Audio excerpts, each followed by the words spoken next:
Olá, gente, como é que vocês estão? Pontualmente aqui às 8, né? Estou vendo as pessoas começarem a entrar. A gente vai aguardar um pouquinho, um minutinho, na verdade, para que as pessoas possam entrar e a gente começar a conversar um pouco sobre RODBT, descobrir que nova terapia é essa. Nova nem tão nova assim, né? Enquanto isso eu vou ajeitando meu fone, espero que vocês estejam me ouvindo bem. Ok. Só dá um oizinho pra mim, pra dizer que realmente estão me ouvindo bem, tá tudo certinho, pode ser? Alguém só coloca aí pra mim que tá ouvindo, tá certinho. Que eu não estou falando sozinha. Obrigada. Então vamos lá, gente. Obrigada, boa noite, gente. A gente vai começar pontualmente 8h02. Obrigada por vocês estarem aqui. Antes que alguém pergunte, vai ficar gravado para que vocês possam rever e realmente aproveitar todo o conteúdo. Para quem não me conhece, eu sou Juliana Lopes Massapucci. Eu sou psicóloga, mais ou menos há uns 14, 15 anos. Eu sou formada em psicologia pela UFRJ, aqui no Rio de Janeiro. Tenho mestrado e doutorado na área de neurociências e atualmente curso um segundo doutorado, né, no laboratório de terapias contextuais, aqui também no Rio de Janeiro, na UFRJ, né? Meu interesse por RODBT começou em 2019, então é bastante recente essa minha caminhada na RODBT. Começou justamente estudando sobre transtornos alimentares.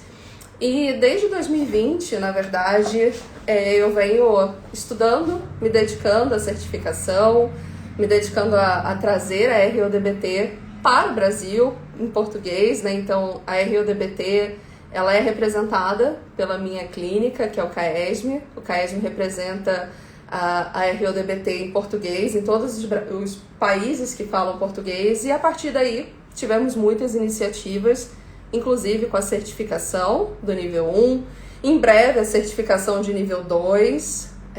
Estamos aqui fazendo essa primeira jornada sobre terapia comportamental dialética radicalmente aberta em português. Então, esse é o nosso esforço para que cada vez mais vocês possam ter contato, que a gente possa trocar experiências e fazer também as pesquisas e os produtos em RODBT começarem realmente a acontecer. Então, obrigada por vocês estarem aqui. Eu agradeço também aos meus colegas que vão participar dessa jornada, que fazem parte não só da minha consultoria em RODBT, mas também das pesquisas, né? O Iago, o Eduardo, a Andresa, a Alessandra, o Pedro e duas outras pessoas também muito importantes para a RODBT no Brasil, que é a Mariana e a Michelle Simpson também, ok?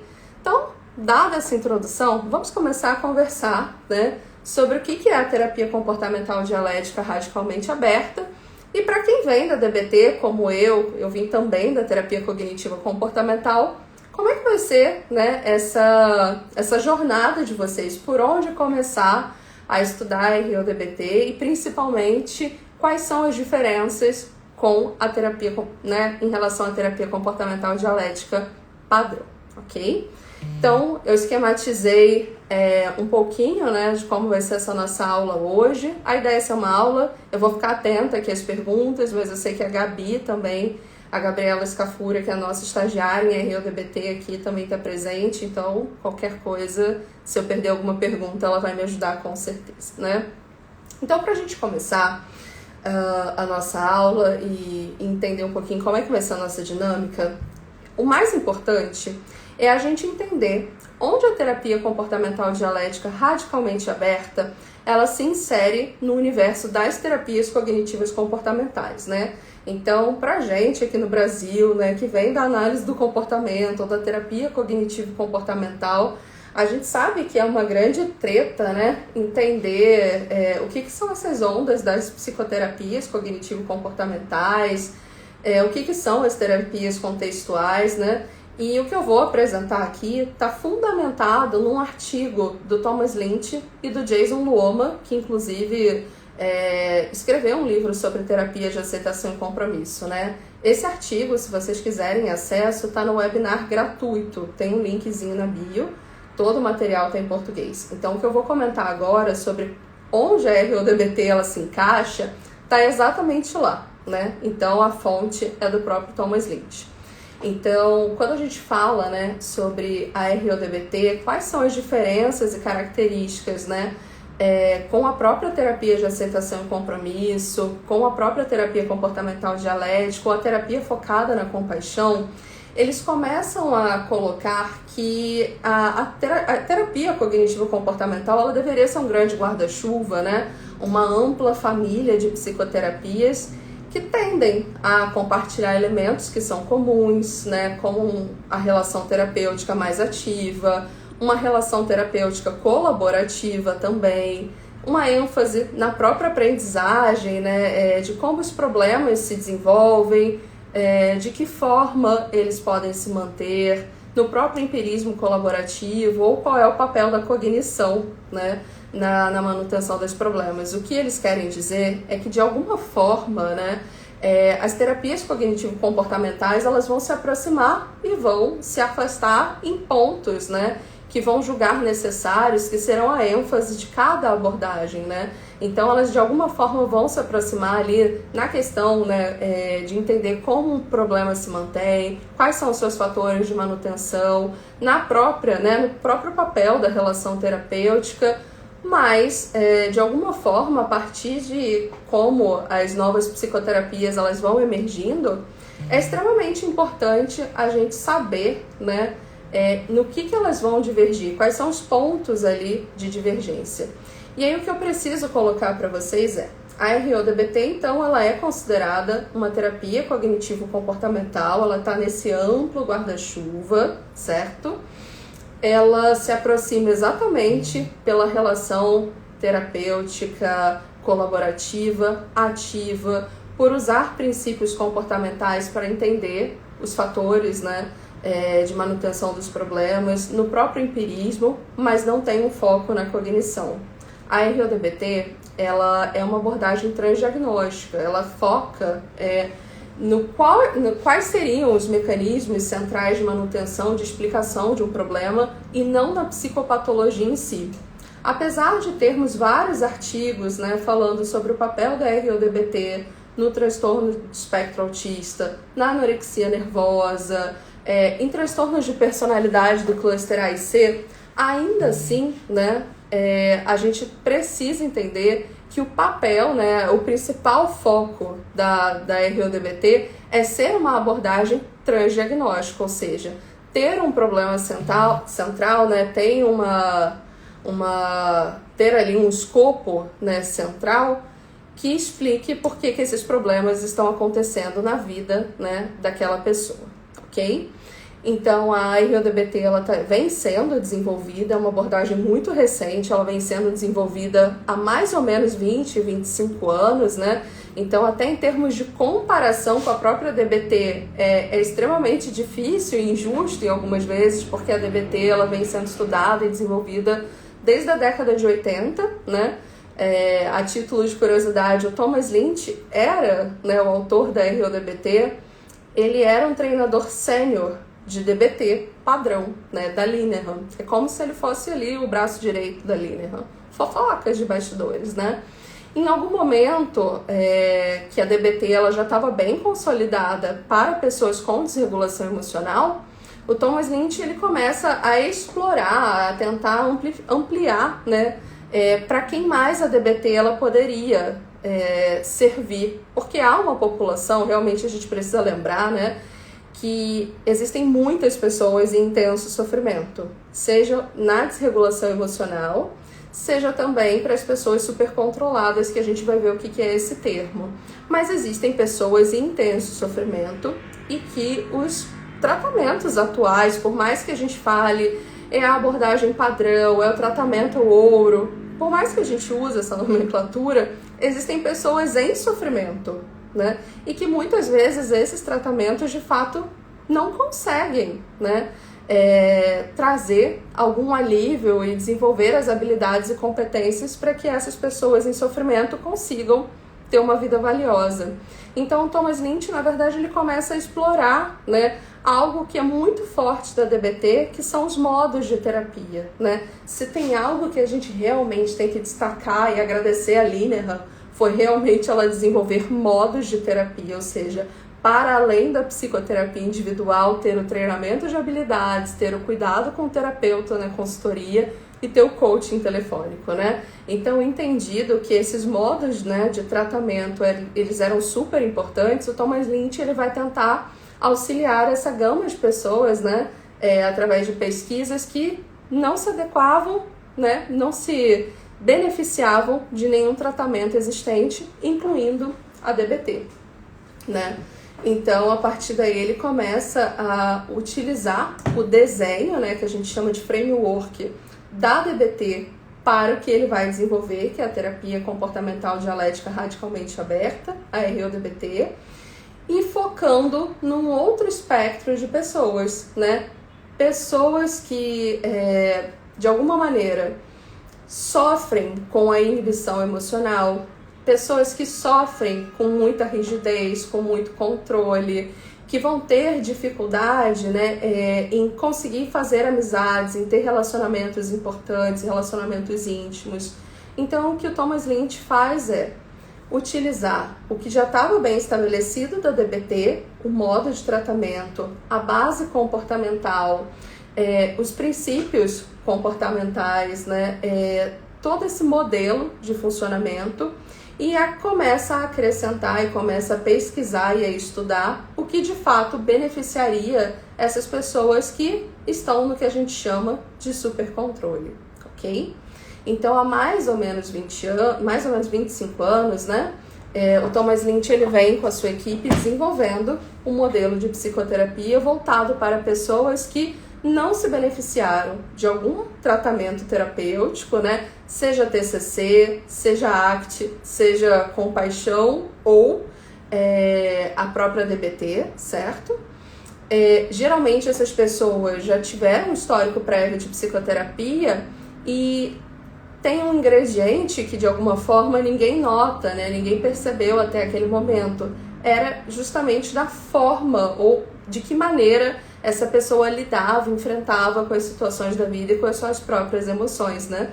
Então, de alguma maneira, ele começa a observar que a estratégia de enfrentamento, a personalidade, o modo de funcionar é algo importante. Então, por isso, as primeiras populações com as quais o Lynch vai pesquisar e trabalhar são justamente pessoas com transtornos de personalidade do cluster A e C, né? Fugindo daquele cluster da desregulação emocional típico, pessoas com anorexia nervosa, que a gente sabe por literatura e também por muita experiência clínica que infelizmente a gente tem um baixo índice de sucesso, né, em casos de anorexia, tá? Transtorno do espectro autista, né, que aí já é uma outra seara, a gente sabe que existem intervenções que se mostram, sim, eficazes, né, para diferentes níveis de suporte ali do espectro autista, mas de alguma maneira a gente sabe que precisamos desenvolver habilidades em relação a essa população. Mas de qualquer forma, né, o principal eixo, o principal tema de estudo da RODBT vai ser o supercontrole e não as psicopatologias. É que quando a gente faz pesquisa, a gente precisa começar por algum ponto e ter a psicopatologia ali como um ponto de corte, de encontro, facilita muito na condução da pesquisa, ok? Eu vi que teve uma pergunta aqui para a gente fechar esse tópico, né? Se é necessário saber DBT antes de estudar RODBT. Na verdade, não. Nem pouco, inclusive. Por quê? A gente comenta sobre os modos de tratamento, mas toda a literatura que vai embasar a RODBT, as habilidades do treinamento de habilidades, como é feito o coaching, a consultoria, são completamente diferentes. Por isso a gente decidiu fazer essa jornada, essa semana, né? Cada um se disponibilizou aqui para estar com vocês, né? Para dar essas aulas, justamente para mostrar para vocês que a consultoria vai ser feita de uma forma diferente, o arcabouço teórico é completamente diferente, a condução do treinamento de habilidades, né? Então, o que a gente vai observar, né, é que, de alguma forma, a gente usa a moldura, né? Como cada um tem uma estante hoje parecida com essa aqui, né? O fundo de todo mundo é basicamente idêntico, né? Mas o que eu quero mostrar para vocês é que a moldura pode ser idêntica, mas o conteúdo vai ser diferente, tá? Então todo mundo tem uma estantezinha dessa aqui, mas o que vai estar na estante vai ser completamente diferente. Ficou claro para vocês? Então não precisa saber DBT. A gente tem um post no Instagram que eu preparei que fala exatamente desse passo a passo, né? De como começar a estudar RODBT. Então, quem quiser depois dar uma lidinha nesse post. Pra gente fechar esse assunto, né? Pra gente fechar esse assunto, eu vou pegar aqui a dúvida da Cíntia, né? Que é uma dúvida muito comum que a gente tem aulas, né? Primeiro, a gente está falando de mais um tratamento, né? Caramba, a gente já estudou TCC, a gente já estudou ACT, a gente já estudou compaixão, a gente já estudou esquemas, né? E, de alguma forma, tem mais alguma coisa para a gente aprender, né? E aí, dentro de uma prática baseada em evidências, sim, a gente vai sempre continuar estudando, porque sempre vai aparecer algo mais importante que atenda melhor, né? Que atenda melhor ao sofrimento, ao que o nosso paciente ele precisa desenvolver, né? Mas é importante a gente saber que isso vai ser contínuo e que novas, né, ferramentas, novas abordagens vão acabar aparecendo de acordo com como elas forem se mostrando, né, em relação às evidências, ok? E aí quando a gente pensa no supercontrole, né, quando a gente pensa nessas questões de personalidade, a gente precisa entender, né, que não ela é um espectro de entendimento, ou seja, eu vou ter a maior parte da população num enfrentamento regulado das suas emoções, certo, Cíntia? E eu vou ter um espectro, as pessoas supercontroladas e as pessoas que sofrem com desregulação emocional. Não quer dizer que uma pessoa supercontrolada não tenha um episódio, né, de excesso emocional, que a gente até chama de vazamento emocional, ok? Ao mesmo tempo, que não quer dizer que pessoas que tenham desregulação emocional, que sofram, né, com a desregulação emocional, elas não tenham episódios de inibição emocional. Não é algo tão categórico, né? E o espectro é só uma forma didática da gente conseguir explicar, né, essa questão. Então percebam que a gente fala, na verdade, o supercontrole e a desregulação emocional como uma estratégia de enfrentamento mais persistente. Então, o que conta, na verdade, até para a identificação, que é a aula de amanhã, né?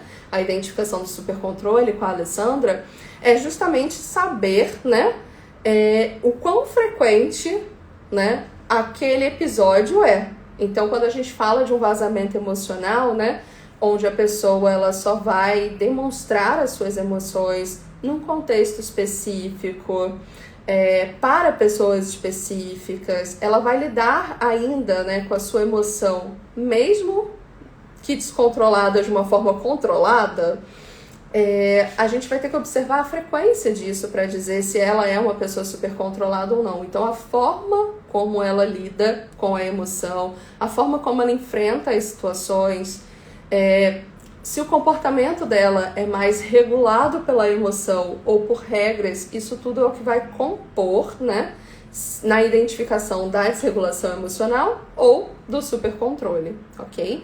Então ela é um espectro, mas não quer dizer que as pessoas fiquem passando de um lado para o outro. Ela é um espectro porque é uma forma didática da gente explicar, né? Mas eu também posso ter pessoas que no supercontrole terão episódios de excesso emocional, que é o que a gente chama de vazamento emocional, e eu vou ter pessoas, né, na desregulação emocional com um perfil de inibição, né? Então elas, na verdade, vão ter ali episódios de explosão, ou vão ter uma outra forma de expressar o seu sofrimento que não tipicamente se desregulando, ok? Bom, e aí seguindo aqui, boa, Lara, vou comentar depois. Então, seguindo aqui, né, a nossa ideia, o próximo tópico é a gente falar um pouquinho o que é esse tal do supercontrole, né? Acho que o primeiro tópico é a gente definir ali o que é autocontrole e o que é supercontrole, né? Quem são essas pessoas supercontroladas das quais a gente fala com tanta frequência, né? Então, já que eu falei para vocês que existe uma gama de pessoas que de fato não se beneficiam dos tratamentos que estão disponíveis atualmente, né? Seja na terapia cognitivo-comportamental, na análise do comportamento, enfim, né? Existe uma estatística bem interessante, né? Que a gente fala que pelo menos...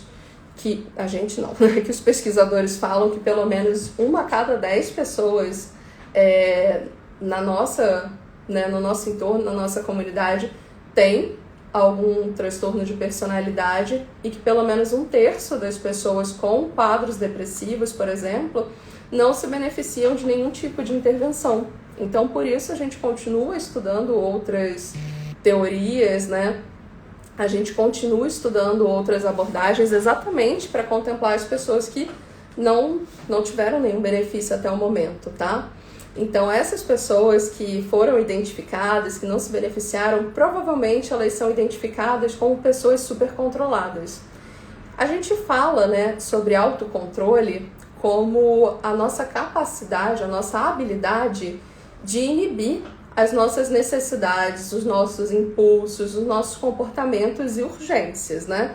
Então, imagine que eu tenha, né, uma urgência de ir embora porque o prédio vai fechar, né? O prédio fecha às 9 horas aqui, então vocês sabem que 8h50 eu tenho que sair correndo para simplesmente não ficar presa, né, aqui no consultório. Então esse não pode ser o meu foco se eu quero estar aqui com vocês. Então eu tenho que inibir essa minha preocupação, esse meu afligir de querer ir embora às 9 da noite. Então essa é uma capacidade de autocontrole. Conseguir controlar impulsos, urgências, necessidades, ímpetos em prol de outras coisas que estejam acontecendo ou que sejam mais importantes para aquela pessoa, né? Basicamente, as pessoas supercontroladas, né, ou pessoas com autocontrole, elas conseguem deixar de lado recompensas rápidas ou recompensas, né, de curto prazo, que podem também ser prazerosas, para que elas consigam algo a mais longo prazo. Ou seja, eu consigo, ok, não vou fazer isso agora, não vou comprar isso agora, não vou discutir com o meu chefe agora, eu vou me acalmar e mais tarde eu vou falar com essa pessoa, mais tarde eu vou comprar aquilo que eu quero, eu vou comprar à vista, enfim, né? Então o autocontrole ele faz com que a gente consiga adiar gratificações, né? Adiar reforçadores imediatos em prol de um reforçador atrasado, né? E a gente tem que destacar que o autocontrole, né, essa habilidade, ela é muito valorizada pela sociedade, né? Muitas vezes a pessoa com um autocontrole é justamente a pessoa que é destacada como bem-sucedida ou como feliz, né? Então, por exemplo, se a gente for para o campo dos transtornos alimentares, quantas vezes, né, a gente percebe que o nosso paciente ou a gente mesmo já ouviu, nossa, mas é só você malhar, né? É só você levantar, botar sua roupa e malhar. Nossa, é só você não comer. Você sabe o que você pode ou não pode comer, então é só não comer. Se fosse muito fácil assim, gente, eu estaria na minha casa, vocês estariam na casa de vocês fazendo outras coisas, né? E cada vez mais a gente estuda para poder, né, justamente buscar novas soluções e intervenções para as pessoas que nós acompanhamos e atendemos. Então percebam que o autocontrole, ele acaba sendo algo que é muito valorizado, né? Muitas vezes excessivo, tá? Mas... e que em um certo ponto começa a ser prejudicial, sim, para os nossos pacientes. Entendem? Então é importante realmente a gente saber, né, que o autocontrole ela é uma habilidade que todos nós temos, certo? Que o problema, na verdade, é o excesso de autocontrole, né, como uma forma de enfrentamento. uma forma de lidar com a vida, né? Não só com as emoções, mas também como lidar com as dificuldades que acontecem no seu dia a dia. É uma forma de lidar também com o que acontece de imprevisto. Entendam que o supercontrole ele passa a ser o que vai reger a vida daquela pessoa, ok? Então, isso, né, é o autocontrole. O oposto é o que a gente fala da desregulação emocional, né? A desregulação emocional, ela geralmente está mais ligada, né, a desfechos, né, como a gente vê nas pesquisas, de dificuldades emocionais, né, até mais ligadas ao uso e abuso de substância, né, eu que estudo transtornos alimentares e obesidade, né, então a desregulação emocional está mais ligada à obesidade, e aí a gente fica com a ideia de que, nossa, então a solução é entregar controle para a vida das pessoas. Só que as pessoas que já são super controladas, né, elas têm o problema de que o excesso de autocontrole, ela vai se tornar um fardo, né? Então, as principais queixas que talvez a gente encontre no nosso consultório, que a gente não consiga de fato, né, ter manejo, ter ali uma forma, né, de auxiliar o nosso paciente no desenvolvimento de competências e habilidades, né? Então, um paciente muito ansioso, um paciente, né, com humor deprimido, um paciente com queixas alimentares, na verdade, o que pode estar na base ali é o excesso de controle, é o supercontrole, né? Então, o excesso de algo bom também pode ser muito ruim, né? Essa é a premissa, né? E até aproveitando que estamos aqui em maioria de psicólogos, né? Ou pelo menos médicos, enfim, profissionais de saúde, para mim sempre foi muito desafiador, né? Trabalhar com paciente rígido e inflexível, né? A minha abordagem é a terapia cognitiva comportamental, né? Clássica do Beck, né? E lidar ali com aquele formato da TCC era muito difícil para mim, né? Por algum tempo eu passei bastante tempo sem atender alguns casos específicos por falta de manejo meu, né? Por falta de habilidade minha mesmo. Então, com a RODBT eu realmente voltei a olhar para essas questões do controle, né? Que estão na base ali dos transtornos de ansiedade, dos transtornos de personalidade, enfim, né? Dessas pessoas que sofrem com esse excesso de controle e realmente conseguir construir com elas uma vida que vale a pena ser compartilhada, né? Essa é a grande, né, frase da RODBT. A gente cria uma vida para compartilhar, né? Então, eu consegui voltar realmente a olhar para essas pessoas, né? Sendo mais efetiva também. Então, pensem, né, que essas pessoas supercontroladas, elas não vão ficar chamando atenção, né? Elas não vão ficar fazendo bagunça ali quando são adolescentes, não vão dar trabalho, vão ser ótimas funcionárias, né? São perfeccionistas e, nossa, elas estão sempre pensando em prevenir problemas futuros, né? Assim, a cabeça dela já tá lá no futuro, preocupadíssima como vai ser o 2030. Então, pensem que a RODBT ela foi desenhada agora nessa moldura, nesse framework, para pessoas, né, com aversão ao risco, com uma forte necessidade de estrutura, né? Pessoas com perfeccionismo, com a rigidez cognitiva, com comportamento governado por regras, extremamente detalhistas, né? Então, isso como formas, né, de tentar inibir e mascarar emoções e sinalizações sociais também. Então, essas vulnerabilidades, né, que eu acabei de apresentar para vocês, elas vão interferir em como a pessoa ela compartilha a vida, né? Ela vai interferir nos laços sociais, ela vai interferir em como essa pessoa vivencia, né, a sua vida. E aí essa é a principal questão da RODBT, né? Se a gente fala de uma psicoterapia transdiagnóstica, a principal base, né, a principal questão que a RODBT vai tratar é a solidão decorrente do supercontrole, né? Então, as pessoas, quando são identificadas com... É difícil, são tantos comentários me zoando por causa de um copinho, né? Mas eu vou explicar isso pra vocês. Então, as pessoas, na verdade, que são identificadas, são orientadas, né, para o atendimento em RODBT, elas, na verdade, não têm um diagnóstico, né? Ela pode, na verdade, ter a solidão como a principal característica, ela precisa, inclusive, identificar isso, né? E mais do que isso, a solidão ela tem que ser decorrente, né? Uma consequência do supercontrole. Gostei muito dessa pergunta aqui, se o supercontrole, então, é um conjunto de comportamentos, um conjunto de déficits, na verdade, né, que essa pessoa vai apresentar, que inclui o perfeccionismo, mas não se resume a ele, né? Então, geralmente, as pessoas supercontroladas, elas têm déficit na abertura a novas experiências, isso é bastante claro, né? São pessoas que eu brinco que elas são aquela música, né, do todo dia ela faz tudo sempre igual. Então, essas são as pessoas supercontroladas, né? Elas não mudam a rotina, não fazem outro caminho, têm dificuldade de experimentar outras comidas. Sabe quando a pessoa pede o mesmo sabor de pizza? Não muda, inclusive, o lugar, né? Que realmente a pessoa vai pedir a pizza, né? Então, déficit na abertura de novas experiências.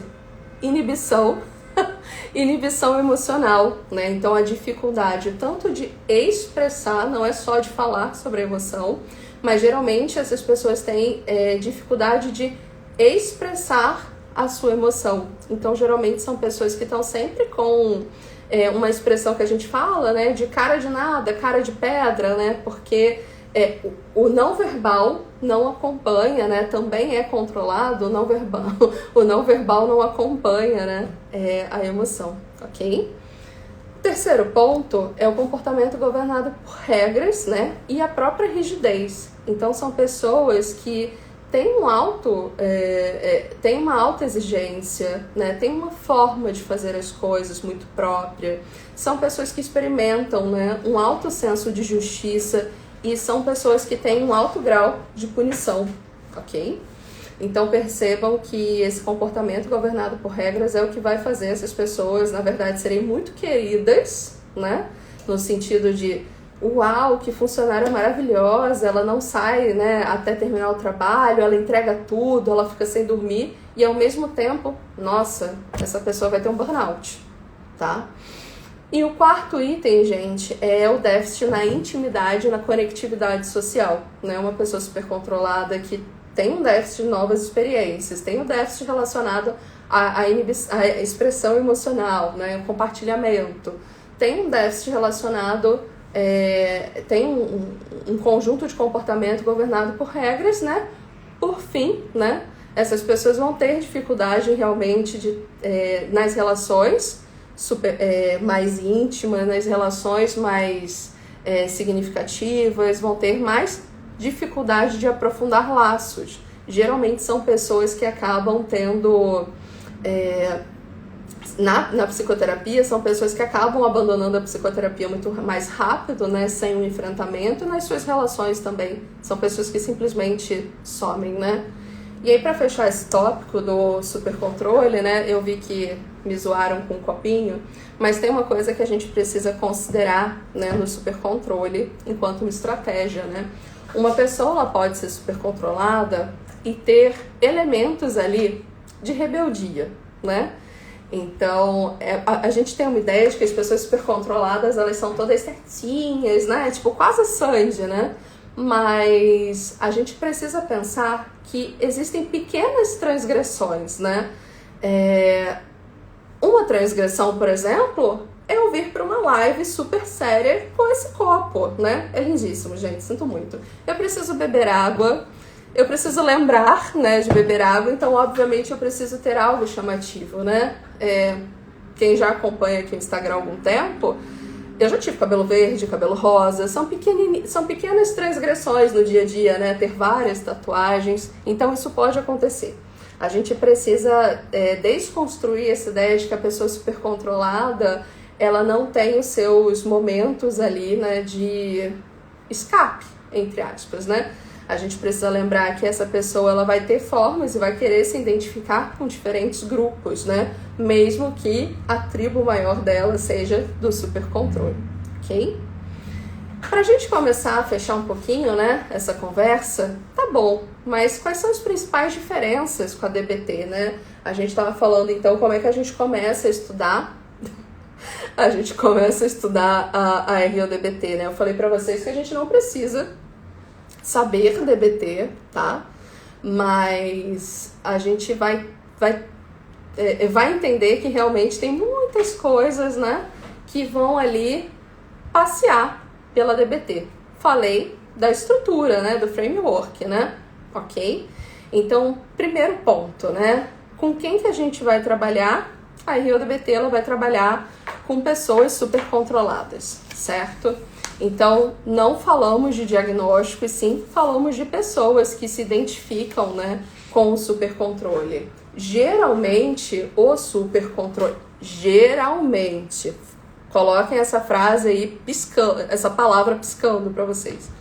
Mas, geralmente, as pessoas supercontroladas acabam sendo diagnosticadas com transtornos de personalidade, ansiedade refratária, depressão refratária, transtornos alimentares. A gente também precisa desconstruir essa ideia de que anorexia do supercontrole, bulimia e compulsão alimentar é da desregulação emocional. Não, gente, a gente lida com pessoas, não com diagnóstico, né? Então pensem que muitas pessoas que têm o diagnóstico de bulimia são sim identificadas como supercontroladas. A gente vai ter que observar o comportamento, né? Então podem ser pessoas que vão planejar como vão lidar com essa questão da alimentação. Porque a gente não pode falar tantos termos, senão daqui a pouco derruba a live, né? São pessoas que vão planejar, são pessoas que vão ser perfeccionistas, são pessoas que vão inibir as suas emoções. Então não é o diagnóstico que determina quem é supercontrolado ou quem é no espectro da desregulação emocional, e sim o repertório, né, a avaliação comportamental funcional, ok? Segundo ponto, né, o que a gente vai tratar na RODBT, né? Eu falei para vocês que o principal tema, né, o que vai ser a espinha dorsal da RODBT é a solidão emocional. Então, a solidão emocional, a falta de conectividade, né, e a falta mesmo de intimidade com as outras pessoas, ela acontece exatamente por esses déficits que eu pontuei para vocês, né? Da baixa abertura, da baixa, da rigidez cognitiva, enfim, da inibição emocional, porque levam à sinalização social, né?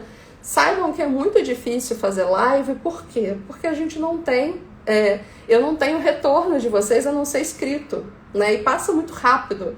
Então, quando a gente fala da questão da comunicação, dos relacionamentos, a gente pensa que a sinalização social é uma via bidirecional, né? Então, eu me expresso, a outra pessoa tem o tempo, né, de interpretar a minha comunicação e ajustar a forma como ela vai reagir a mim, né, ao meu comportamento.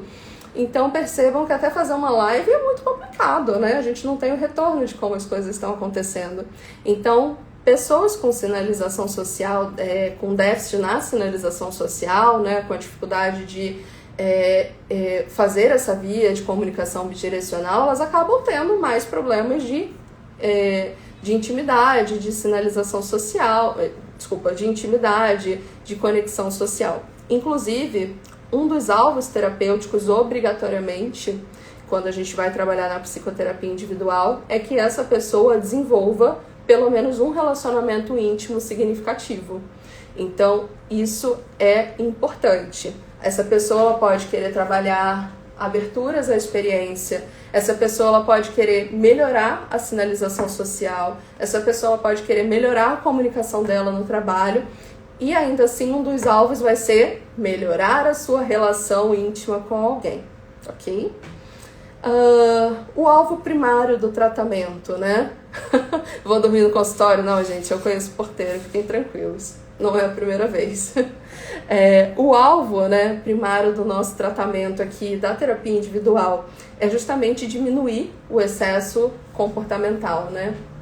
Então é importante a gente lembrar que muitos pacientes eles vão chegar à terapia individual e vão falar, eu não estou muito afim de sentir, né, essas emoções, eu passei a minha vida inteira tentando, né, controlá-las e, bom, por que agora você está me trazendo uma experiência diferente, né? E aí a gente vai ter que mostrar para ele quais são as consequências dessa estratégia de enfrentamento, né?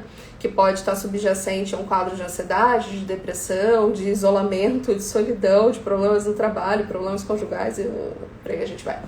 Então é importante a gente lembrar sempre para o nosso cliente que o alvo primário, né, do nosso tratamento na terapia individual é justamente, né, diminuir o excesso de controle. Para isso, nós vamos lançar mão tanto de estratégias, né, de abertura, estratégias relacionadas à flexibilidade, a melhora e o aprofundamento da intimidade, estratégias de mindfulness, tudo isso, né, na terapia individual, como também no treinamento de habilidades. Por isso que eu falei para vocês que as habilidades são completamente diferentes, né, da DBT, porque a gente vai falar, na verdade, de habilidades para melhorar a flexibilidade do paciente, não para ele tolerar as emoções. A gente vai falar sobre o mindfulness, que não é para o aqui e agora, não é para trabalhar o não julgamento, mas para trabalhar exatamente, né, essa autoinvestigação, essa busca de consciência do porquê as coisas são tão inflexíveis e porquê que as coisas funcionam, né, do jeito que ele acha que precisa funcionar, certo?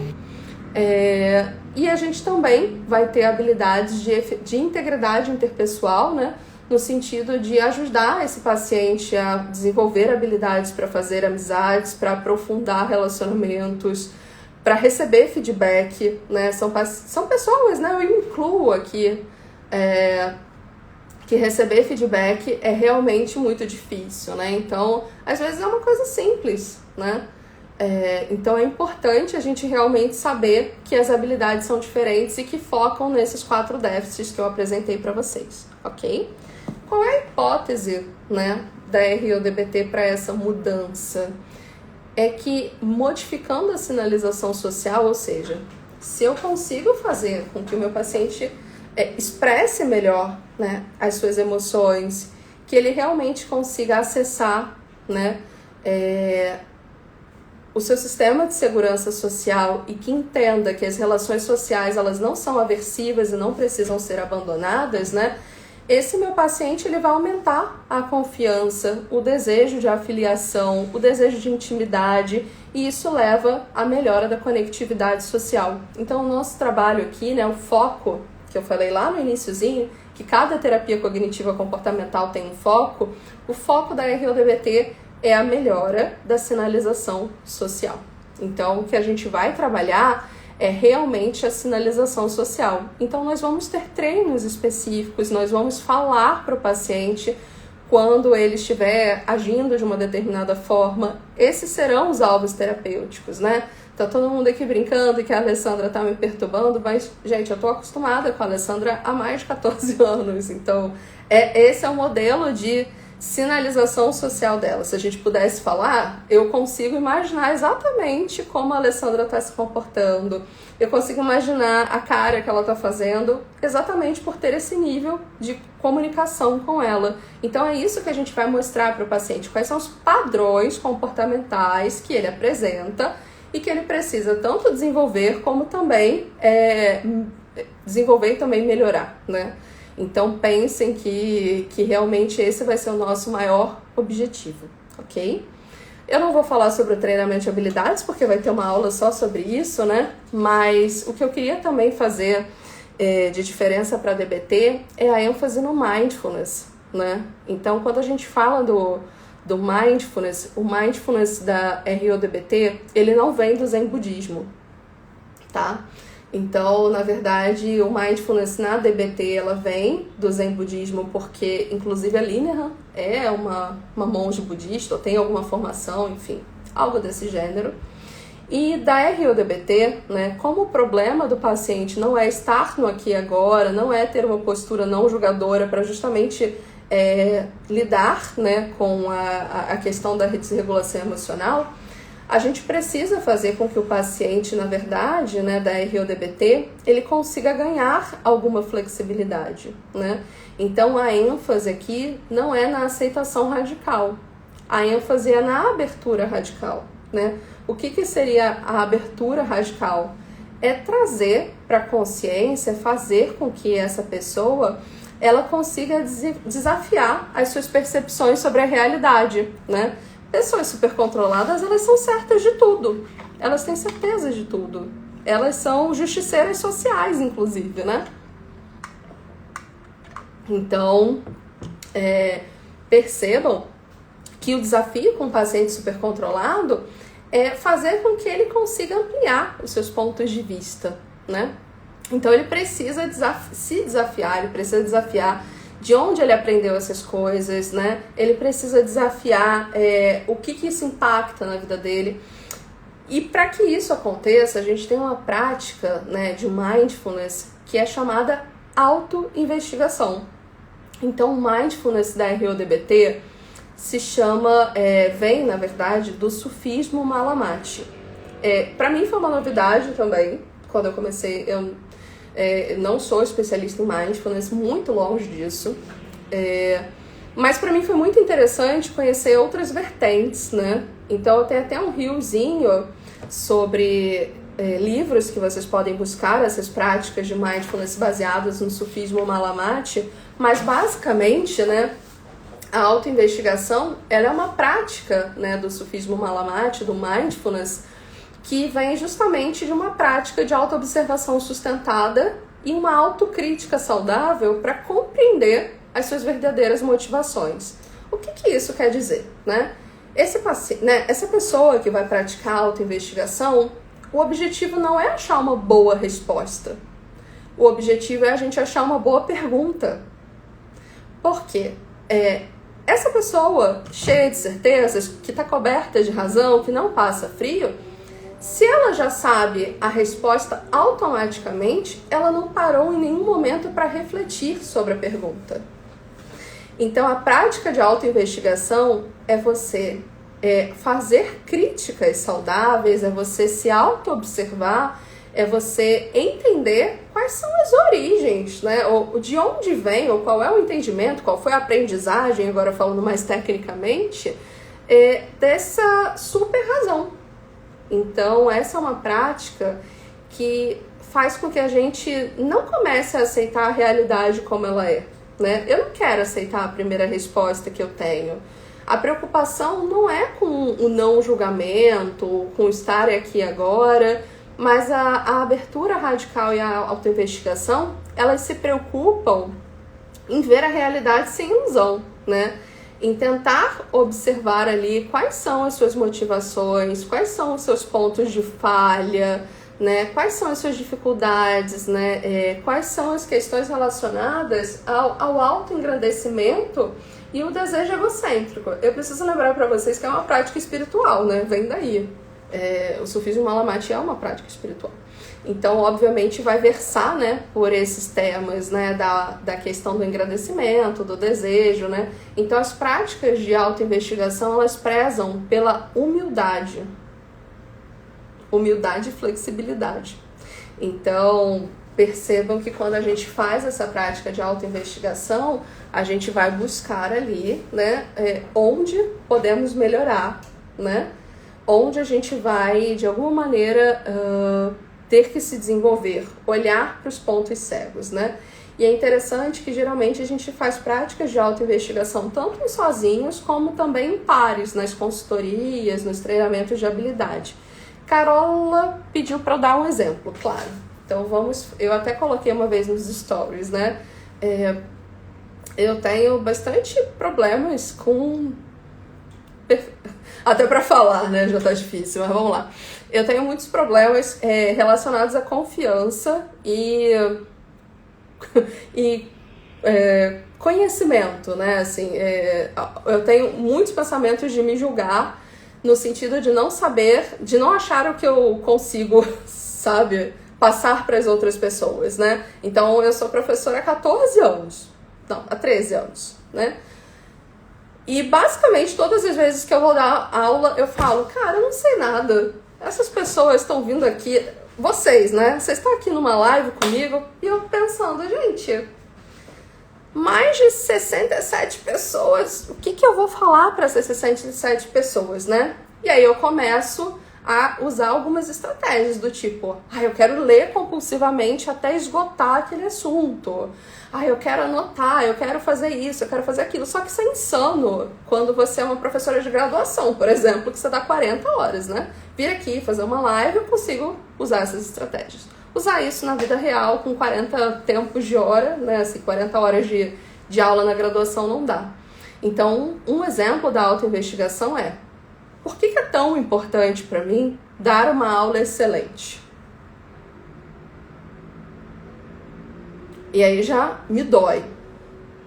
De onde eu tirei a ideia de que eu preciso ser uma professora excelente? Essas são perguntas de autoinvestigação que no momento eu não vou responder, tá, gente? Porque senão a gente vai ter que chamar minha terapeuta. O que eu posso aprender caso eu não seja, né, uma profissional, uma professora excelente? O que eu posso aprender? Então essa é sempre a ideia, assim, eu sempre faço o paralelo que lá na ADBT a gente sempre tem uma frasezinha que é: o que eu tô deixando de ver, né? Quando a gente começa de alguma maneira a ficar muito preso em algum polo, né? A gente aprende a ficar se dando tapa existencial. Exatamente. Deram um nome bonito pra gente se dar tapa existencial, tá autorizado. Mas na DBT, a gente acaba ficando muito preso em algum polo, a gente para, né, fica em mindfulness e se pergunta, né, o que eu tô deixando de ver nessa situação. Na verdade, aqui na RODBT, né, o que eu tô deixando de aprender, porque toda experiência é foco de aprendizagem, né? Mesmo que eu não dê uma aula excelente, mesmo que eu me perca aqui, né, lendo os comentários, o que eu posso aprender? Né? Aprender é sempre uma forma de flexibilidade. Então, se eu posso aprender alguma coisa, ótimo, eu estou tendo oportunidade de flexibilidade com o meu paciente e comigo mesmo, ok? Então, a autoinvestigação é uma prática central, né? A prática de autoinvestigação é uma prática central nas práticas da RODBT, tanto na terapia individual, como também no treinamento de habilidades que o Iago vai apresentar para vocês, ok?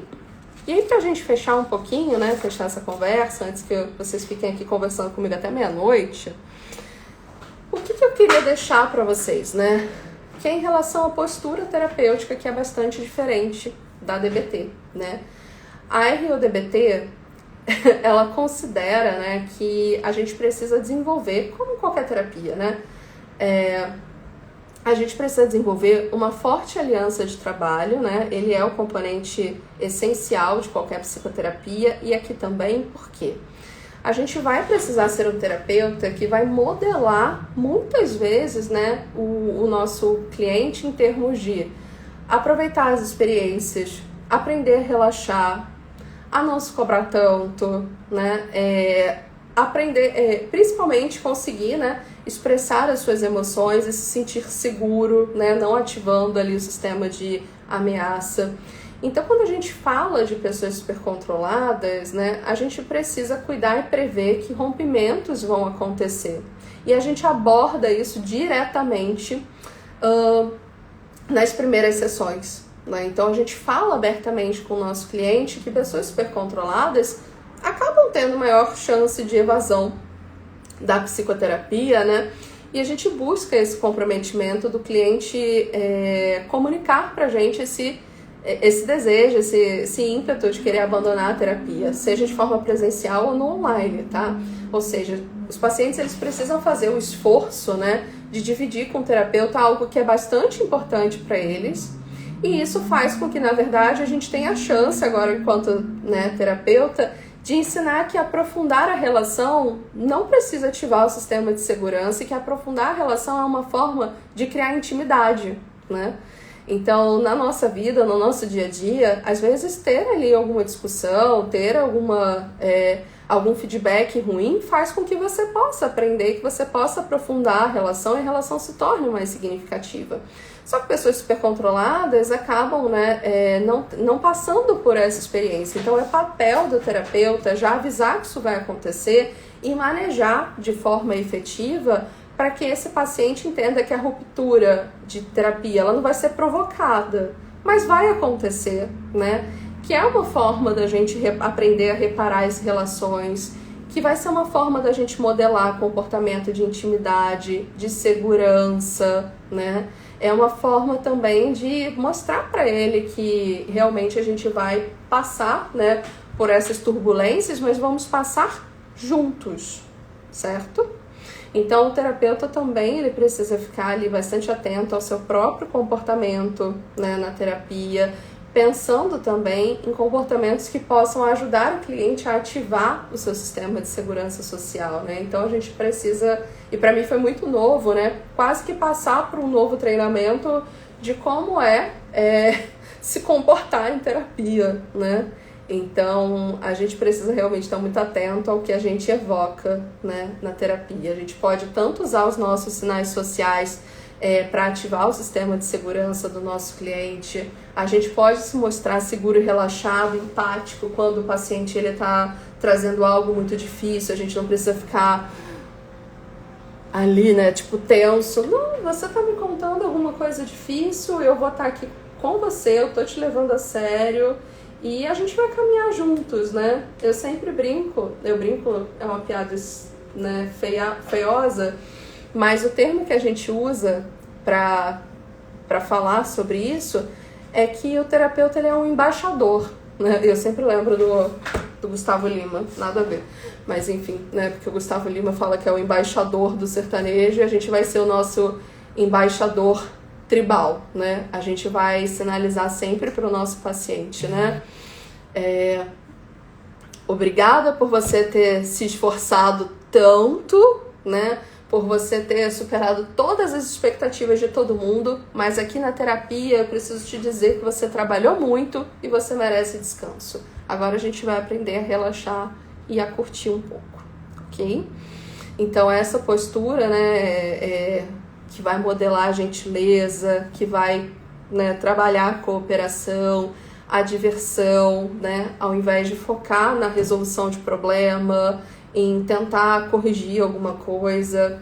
Então a gente vai tanto trabalhar nessa postura mais compassiva, como também a gente vai ter uma postura de dar feedbacks, né, para os nossos pacientes, mas com muita gentileza, com muita empatia, com muita bondade, né? Afinal, a gente também precisa compartilhar e lidar com verdades dolorosas para que a pessoa possa alcançar uma vida a ser compartilhada. Então essa postura, né, de embaixador, de realmente receber, né, o paciente é extremamente importante e fala um pouco sobre as dialéticas que o terapeuta ele vai lidar, né, tanto com uma postura, né, de gravidade compassiva, que é um ponto da dialética onde a gente sinaliza para o paciente que nós estamos levando muito a sério o que ele está fazendo, falando e trazendo, e que nós estamos ao lado dele, né? Nós temos uma postura gentil e aberta.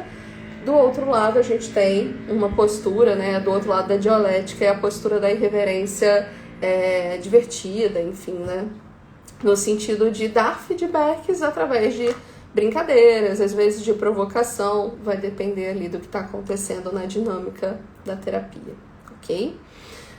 Bom, acho que era tudo isso, né, que eu queria comentar aqui com vocês. Eu vou voltar um pouquinho aqui nas perguntas para...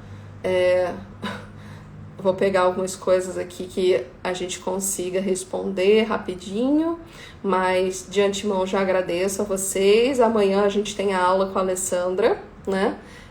Falando sobre como identificar perfis supercontrolados. E tem duas perguntas aqui que são bem interessantes. Achei aqui. Se a RODBT ela tem os mesmos estágios da DBT, né? Ela tem a mesma hierarquia de tratamento, sim, tá? Então, por exemplo, na hierarquia de tratamento não difere muito, não. A gente vai ter no primeiro nível, né? a gente vai ter comportamentos de risco, tá? Eu só não vou falar os nomezinhos, porque senão a live derruba. Então, a gente tem comportamentos de risco, né? Geralmente, pacientes supercontrolados, eles se envolvem com muita frequência em comportamentos de risco e não são comportamentos impulsivos. É um pouquinho, né, até mais difícil, não sei se é mais difícil de manejar, não é essa palavra, mas a gente precisa ter mais atenção, mais cuidado, porque são pacientes que planejam, são pacientes que vão ter muito sucesso em camuflar os fatores de risco, tá? Então, vão manter em segredo. Depois a gente vai ter os comportamentos que interferem na terapia, né? Então, problemas que o paciente não quer enfrentar, ruptura de aliança, né? Como a gente falou. E por último, os comportamentos que interferem na qualidade de vida, né? Então, a gente vai ter ali comportamentos relacionados aos alvos terapêuticos. De alguma forma, a expressão inibida e dissimulada, o controle, né? O supercontrole emocional, o foco, né, em detalhes, né, um comportamento excessivamente cauteloso, um comportamento indiferente na comunicação com outros, temas que aparecem muito, né, comparação social, inveja e amargura. Inclusive, são tópicos do treinamento de habilidades. Eu amo essas aulas são muito boas, né? A gente falar sobre ressentimento, amargura, comparação, são temas que aparecem frequentemente no supercontrole, né? Então, a gente vai ter essa hierarquia. Se o contrato é semelhante ao pré-tratamento da DBT? Não. Na verdade, a gente tem também, como a DBT tem, sessões de pré-tratamento, né? Mas tudo é feito com menos... Ao mesmo tempo que a RO-DBT ela é um modelo de terapia sequenciado, né? Ou seja, não é que você tenha o que vai acontecer na sessão 1, na sessão 2, na sessão 3, mas tem uma sequência por conta da aquisição de habilidades, né? Ao mesmo tempo que ela é sequenciada, ela é muito flexível. Então, de alguma forma, a gente faz esse... A única, né, regra ali estabelecida é justamente essa, de que o paciente ele tem que voltar à terapia para falar sobre desejos de abandonar a terapia. Eu posso falar agora só experiencialmente ali que realmente é algo que muda muito. A gente começa a ver, né, rupturas de aliança, mas é muito bom não só a gente poder sinalizar para o paciente, mas o paciente também adquirir essa habilidade de observar o próprio comportamento e vir comunicar ao terapeuta. Isso rompe aquele padrão de abandono, isso rompe o padrão que é comum a esses pacientes de simplesmente sumir da situação, né? Que ótimo, todos vocês se acharam. Se a recompensa dos comportamentos autolesivos, é isso? A Lara perguntou, se a recompensa dos comportamentos tem maior magnitude que as recompensas do comportamento de risco deve ser sobre o autolesivo, é isso? Na verdade, a grande questão, se for isso, né, não é na magnitude, mas é no subproduto, né? Então, quanto mais esse paciente ele consegue, de alguma maneira, esconder, né, o que... Enfim, os episódios, os comportamentos autolesivos, mais ele reforça o supercontrole. E pessoas supercontroladas, elas sentem orgulho. Elas passam a ter como é que é o nome? Eles passam a sentir orgulho mesmo de serem como eles são. Ok? Bom, gente... Cumpri a meta, eu acho, né? Muito obrigada. Eu acho que essa é uma iniciativa que a gente quer fazer mais vezes para aproximar vocês da RO-DBT, para que a gente possa fazer, né, também com que as pessoas conheçam e que possam participar, né, das pesquisas, dos eventos, tem muita coisa acontecendo, né? Ainda somos poucos, mas já conseguimos bastante coisa. Eu acho que o que realmente eu consigo observar, né? Eu tenho treinamento em TCC, em DBT, em RODBT, eu realmente me sinto parte de uma tribo. Então, quando eu falo RODBT, eu falo de ter contato realmente, assim, eu já tive aula com o Lynch, eu já tive aula com os principais treinadores, né, da RODBT, e eles nunca hesitaram de tirar nossas dúvidas, de nos incentivar a pesquisa, incentivar com que a gente forme consultorias, enfim, né? Então, acho que isso eles realmente pregam, fazem o que eles pregam, né? Então, se é realmente para ser uma tribo, que a gente realmente seja uma tribo. E a gente espera que a gente forme aqui a nossa tribo brasileira e que a gente possa fazer, né, mais parcerias com a nossa tribo latino-americana também, né? Tem bastante coisa acontecendo na Argentina, no Peru, enfim. E que vocês possam aprender e aproveitar bastante, né? E para quem ficou até o final, a gente tem uma surpresa. Eu sei que vocês tentaram acompanhar tudo que eu falei, assim, nesse compacto de escola de samba. Imagina, uma aula de 8 horas que eu dou em 1 hora. Eu e a Gabi, a gente está organizando para mandar para vocês pequenos resuminhos, né? Então, por isso, a gente pegou o e-mail de vocês. A gente não vai encher o e-mail de vocês com 1 milhão de coisas. A gente detesta, inclusive, receber, como boas super controladas que somos. A gente detesta receber e-mail do "Ei, estou na live".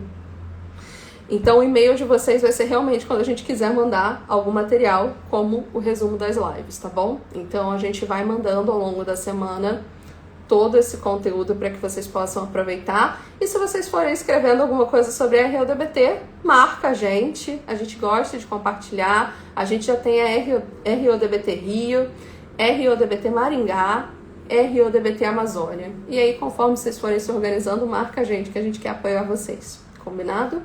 Muito obrigado. Um beijo para quem ficou, um beijo para quem esteve aqui. E a gente se vê na aula de amanhã, então. Combinado? Um beijo.